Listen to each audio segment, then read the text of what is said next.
Hi, I'm Donnie Feiring from Beach, North Dakota, and we are located, like I said, about 12 miles straight north of Beach, right on the Montana-North Dakota line. And today we're going to talk a little bit about alternative water systems, and I don't feel like an expert on any of it, but we learn as we go. We are extreme. We can go to 35 below to probably 105 to 110 during the summer months, but today we're going to show you some of our watering systems for the winter. This is a frost-free tank. It's about a 660 gallon. We dug it into the side of the hill here. We like these because there's no power to them.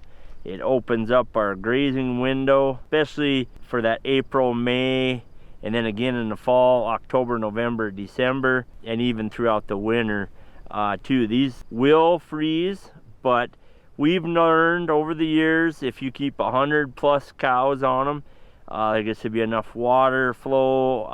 The water comes up underneath that, down to about 0. They're very efficient, will stay open. You start getting 4 or 5 days of 10, 20 below, then you'll have to be there and start chopping ice on a kind of regular basis. Like this one here, I don't know if you can see, but we just basically put it inside the hill, use treated lumber on the front, railroad ties, and then to cheapen up, we have made some with complete boxes around and then put dirt on them. Some people don't use dirt on them because they do have insulation in them. We've always felt like it's good to get the dirt on them. More insulation covers you to get you down to that, 10 below, 20 below. Another thing that we've learned over the years, as you can tell, you probably in this video, we are pitched to the southeast. And some of you might wonder, why is that? Because the sun here in the northern plains gets pitched really far to the south in the wintertime, but it will shine for a few hours. Even if it's only for a few hours, it'll get to that point and come from the southeast. And even you'll be amazed the difference of the heat pitched to a southeast versus if it's turned around the other way.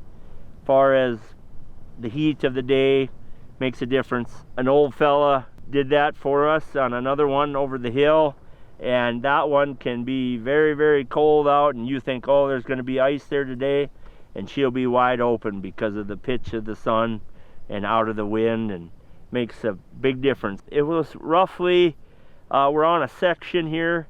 At the time when we bought it, it was split into 3 pastures that were roughly about 220 acres, 210 per one. Now we have it split down into 24 different cells. Where we're at now, they're probably anywhere from 15 to 40 acre cells in which we can divide them down. Where we're standing today, this tank was put here because we wanted to extend our grazing system basically for spring and calving. So we're not going to the same pasture at the beginning of the year, and then same way in the fall, we're not using the same pasture in the fall, early winter, so we can rotate.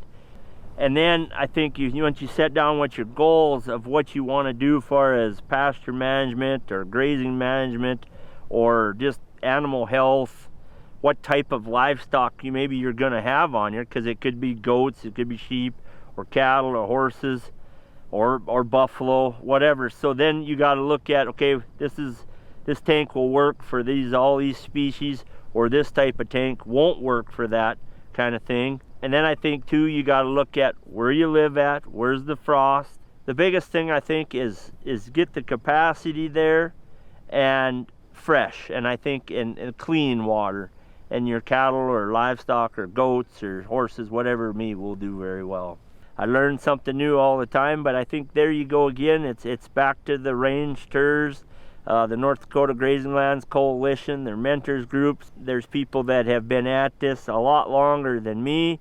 There's days that I feel very old, and there's days that I feel like I still have a lot to learn, whether it's grazing or grass-fed beef or the word adjust.